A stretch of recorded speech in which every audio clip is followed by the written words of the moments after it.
Hello guys, मैं रुखसार हसन। मैं हूं गुलजार अहमद। आप देख रहे हैं GM30 रिएक्शन यूट्यूब चैनल। आपका हमारे चैनल के तौर से वेलकम। अगर आप देखना चाहते हैं इस तरह रिएक्शन वीडियो तो हमारा चैनल जरूर सब्सक्राइब करें। उम्मीद करते हैं आप सब खैरियत से होंगे, यूँ हंसते रहें मुस्कुराते रहें। तो चलते हैं आज की वीडियो की। आप वीडियो बड़ी इंटरेस्टिंग है। प्रशांत सा की video Australian PM on India's in INS Vikrant, यानी कि proud moment for India as Australian PM sends message.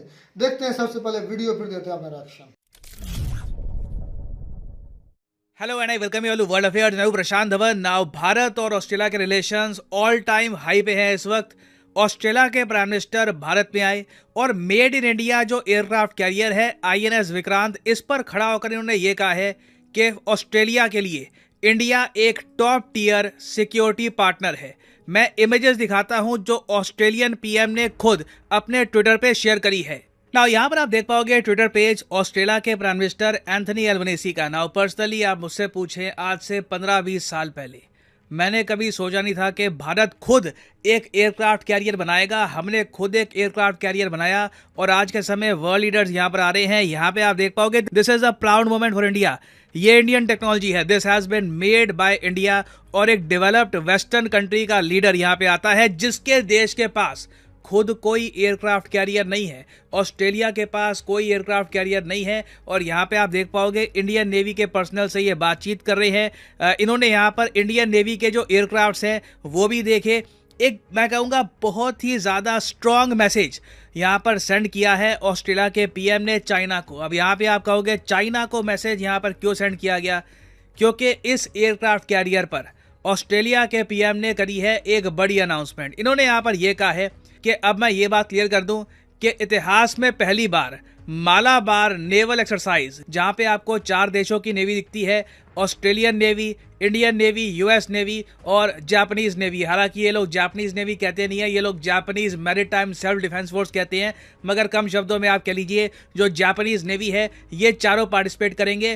पहली बार ऑस्ट्रेलिया ये बड़ा युद्ध अभ्यास खुद होस्ट करने वाला है इसी साल। हालांकि मुझको यहाँ पर एक बात देखकर थोड़ी सी डिसअपॉइंटमेंट हुई। जब ऑस्ट्रेलिया के PM ने ये सब पोस्ट करी तब कई ऑस्ट्रेलियंस थे, इन्होंने यहाँ पर यह कमेंट करी कि क्या ये वही इंडिया है जो आज भी रशिया की आलोचना नहीं करता। फॉर एग्जाम्पल यहाँ पे आप देख पाओगे एक ट्वीट है, ये आदमी कह रहा है कि ये न्यूट्रल पार्टनर जो यूक्रेन की सहायता नहीं कर रहा, ये देश क्या ऑस्ट्रेलिया के लिए टॉप टियर सिक्योरिटी पार्टनर हो सकता है? उसके अलावा आप देखोगे कुछ और लोगों ने भी ये लिखा है, the same India that still trades with Russia and refuses to condemn their action. तो देखो कई ऑस्ट्रेलियन हैं जो अभी तक अपनी सरकार के डिसीजन को प्रॉपरली एक्सेप्ट कर नहीं पाए हैं। अब डेफिनेटली इंडिया के अगेंस्ट जो रेसिज्म है ऑस्ट्रेलिया में वो बिल्कुल गायब नहीं होने वाला। मगर गवर्नमेंट टू गवर्नमेंट अगर मैं बात करूं तो रिलेशंस बहुत मजबूत हो रहे हैं हर साल। और अगर आप सोच रहे हैं अच्छा ठीक है एक युद्ध अभ्यास हो जाएगा, ऑस्ट्रेलिया का आप अगर कोर्स देखो, यहाँ पे नॉर्दर्न ऑस्ट्रेलिया के पास अगर चारों देश मिलकर एक युद्ध अभ्यास कर लेते हैं, डेफिनेटली इससे चाइना को हम एक मैसेज सेंड करेंगे। क्योंकि एक टाइम पर ये युद्ध अभ्यास जापान के पास, इंडिया के पास हो चुका है, अब पहली बार ऑस्ट्रेलिया के कोस्ट के करीब होगा। इसके अलावा भी मैं आपको बता दूं 2023 में बहुत सारे प्रोग्राम्स ओपन हो चुके हैं ऑस्ट्रेलिया और इंडिया के बीच में, जहां पे ऑस्ट्रेलिया के जो टॉप रैंक मिलिट्री ऑफिसर्स हैं ये भारत में आते हैं और सिमिलरली इंडियन जो मिलिट्री ऑफिसर्स हैं ये जाते हैं ऑस्ट्रेलिया में ट्रेनिंग के लिए। ये किया जा रहा है under general Bipin Rawat memorial exchange program. यहाँ पे आप देख पाओगे 15 member of Australian military contingent, ये इनके टॉप रैंकिंग ऑफिसर्स हैं। ये इंडिया में आएंगे, इंडिया के जाएंगे ऑस्ट्रेलिया में। और जो ये नंबर है ना ये धीरे धीरे इन द फ्यूचर बढ़ता रहेगा। उम्मीद है कि कुछ सालों के बाद ये नंबर आराम से 50 या फिर 100 के आसपास पहुंच जाए।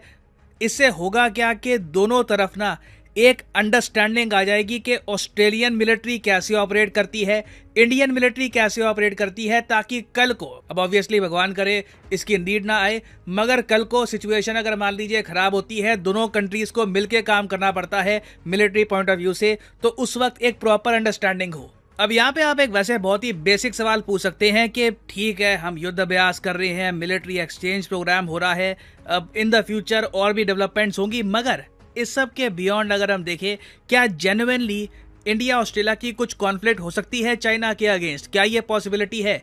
मैं कहूँगा देखिए जो ऑस्ट्रेलिया के फॉर्मर प्राइम मिनिस्टर रह चुके हैं केविन रड, इन्होंने लगातार पिछले कई सालों से ये कहा है कि बिल्कुल एक एक्सीडेंटल वॉर हो सकती है चाइना के अगेंस्ट। यहाँ पे आप देख पाओगे former prime minister Kevin Rudd warns of risk of accidental war with China. अब आप कहोगे एक्सीडेंटल वॉर कैसे हो जाती है, एक्सीडेंटल और चीजें बन जाती है काफी बार, वॉर कैसे होती है?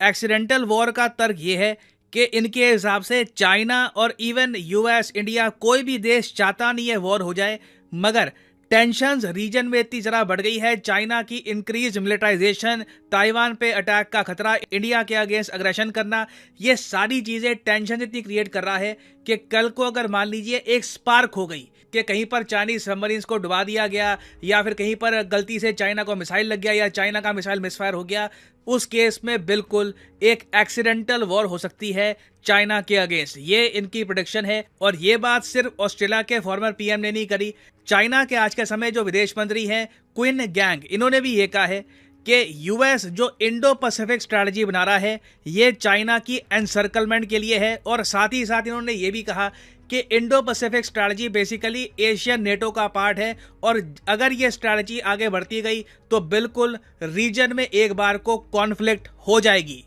और अब क्वेश्चन यहाँ पे आपका यह आएगा कि चलो ठीक है, चाइना के ऐसे अग्रेसिव स्टांस को लेकर जो इंडिया और ऑस्ट्रेलिया इकट्ठे आ रहे हैं, डिफेंस पार्टनरशिप कर रहे हैं, क्या इसकी वजह से चाइना नर्वस फील करेगा?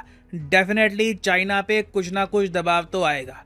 मैं ग्लोबल टाइम्स पर देख रहा हूँ, काफ़ी आर्टिकल पब्लिश हुए हैं कि इंडिया ऑस्ट्रेलिया को ना वेस्ट की जो हाइप है, अजीब बात यह है ऑस्ट्रेलिया को भी काफ़ी बार एक वेस्टर्न कंट्री ही कहा जाता है, मगर ये वेस्ट से मतलब ये है कि यूरोप और नॉर्थ अमेरिका, यूएसए की बात कर रहे हैं।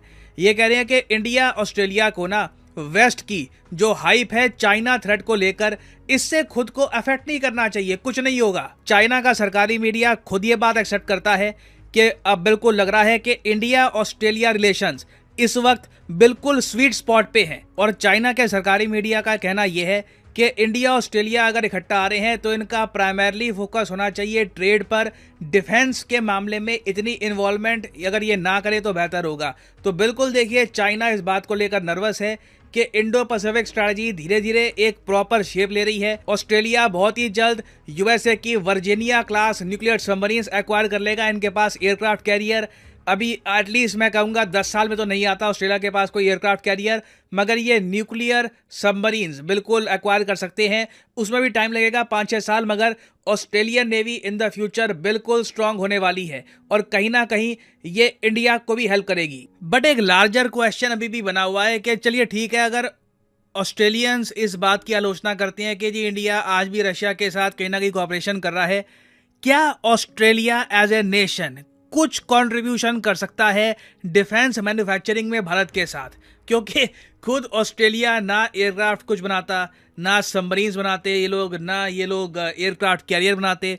तो कल को अगर मान लीजिए इनके साथ हम डिफेंस इंडस्ट्रियल कोऑपरेशन में कुछ करते हैं, इनके साथ हम मैन्युफैक्चर क्या करेंगे? ये कुछ राइफल भी मैन्युफैक्चर नहीं करते, तो this will be a big question कि डिफेंस कोऑपरेशन में हम कितना आगे जा सकते हैं ऑस्ट्रेलिया के साथ। और मेरे हिसाब से देखिए कहीं ना कहीं दोनों देशों को बैठकर एक लॉन्ग टर्म विजन के साथ ये सोचना चाहिए कि ऑस्ट्रेलियन ब्रेन इंडियन ब्रेन को मिक्स करके क्या हम नई डिफेंस टेक्नोलॉजीज इनोवेट कर सकते हैं जिससे इंडो पैसिफिक में पीस कायम हो।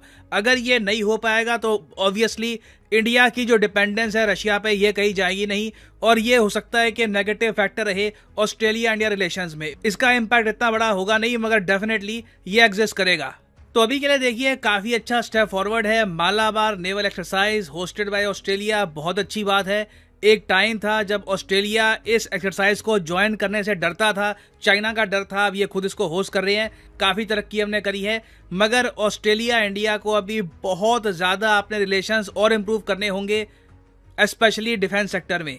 एंड फाइनली यहाँ पर मैं ये भी ऐड कर दूं कि अनअकैडमी की एक मैसिव सेल स्टार्ट हो चुकी है। ऑल कोर्सेज पे 20 वीडियो ही खत्म। ये वाकई इंडिया के लिए प्राउडिंग मोमेंट है कि वो खुद प्रशांत सर भी हैरान थे कि आज से 15-20 साल पहले मैंने भी कभी ये सोचा ना था कि कभी इंडिया भी अपना एयरक्राफ्ट इंडिया भी बनाए। बना सकता है। ये वाकई में बहुत बड़ी तो चीज, ये बहुत भी बड़ी प्राउड की बात है कि ऑस्ट्रेलिया जैसा वजीर आजम ही वो एक इंडिया का एयरक्राफ्ट कैरियर के पास आया, उसको चेक किया, उसकी भी ख्वाहिश होगी, विजिट किया कि ये कितना मजबूत है, तो उनकी ख्वाहिश भी होगी, इंटरेस्ट दिखा रहे हैं अपना भाई, इसलिए ना इंटरेस्ट दिखा रहे हैं, दुनिया के सब इंटरेस्ट दिखा रही है कि इंडिया जिस तरह तरक्की कर रहा है, एयरक्राफ्ट कैरियर उसने अपना खुद का बनाया है, ये नहीं कि किसी की तरह उसने मुल्क के पास खरीदा हो, जैसे चाइना से हम हर चीज खरीदते हैं, हमारे पास तो फिर भी कोई नहीं है, एयरक्राफ्ट भी नहीं है कोई एयरक्राफ्ट के पास हम तो भाई ये नुकसान पे हम जा ही नहीं ना सकते। तो ये जो ऑस्ट्रेलिया का वजीर आजम आया है उन्होंने इंटरेस्ट दिखाई है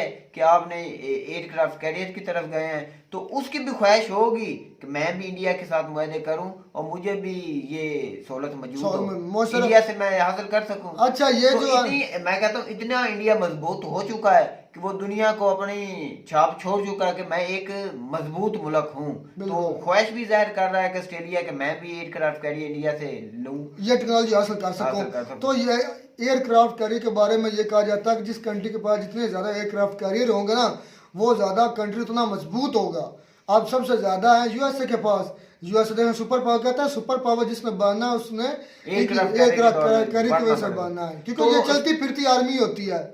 तो इसमें भी ऑस्ट्रेलिया है, जो चाइना का जो वार की बात है वो मुझे समझ नहीं आ रही कि वो कैसे चाइना की और ऑस्ट्रेलिया की वार होगी ऑस्ट्रेलिया के करीब, मुझे वो समझ नहीं आ रही। नहीं वार नहीं है, वो उनकी एक्सरसाइजेज है, उनकी नेवीज की, उनकी नेवी के आपस में एक्सरसाइज, मतलब वो शेयर करती है इंडिया, ऑस्ट्रेलिया, जापान और यूएसए यानी कि अमेरिका। वो चाइना के लिए तो बहुत बड़ा तो खतरा है, चाइना के लिए इधर पे इंडो पैसिफिक में ये बहुत बड़ा, मैं कहता हूँ ये जब ऑस्ट्रेलिया इंडिया के करीब आएगा चाइना की तो नींदें उड़ जाएंगी। ये बहुत बड़े जियोपॉलिटिकल बहुत बड़े यूएसए का इंडिया की तरफ बढ़ना, ऑस्ट्रेलिया का इंडिया की तरफ बढ़ना, रशिया का इंडिया की तरफ बढ़ना, और जो है फ्रांस का इंडिया की तरफ बढ़ना, और चाइना जो है वो तो तनहा रह गया। तो चाइना को भी सोचना चाहिए कि जंग की बातें ना किया जाए कि एक हिस्से में ही है दो सुपर पावर।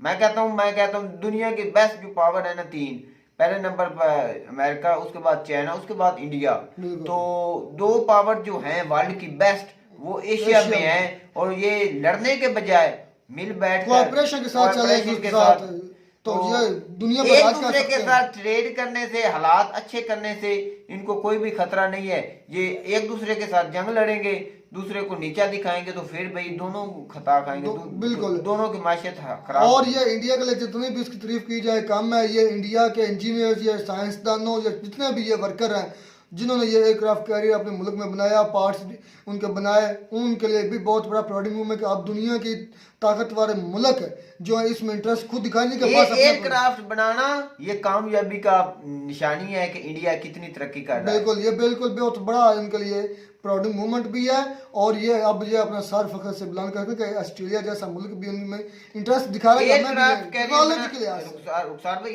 कैरियर बनाने में कुछ चंद ही मुल्क होंगे जिनके पास, बिल्कुल जैसे रशिया होगा, अमेरिका, चाइना, इनके पास ही होंगे। अब इंडिया भी ऑस्ट्रेलिया जैसा मुल्क नहीं बना सका, तो ये इससे यही बहुत बड़ी अचीवमेंट है। तो उम्मीद करते हैं आपको हमारी वीडियो अच्छी लगी, वीडियो को हमारे चैनल जरूर सब्सक्राइब करें। मिलता है नई वीडियो में नया टॉपिक के साथ, तब तक दीजिए इजाजत, अल्लाह हाफिज़।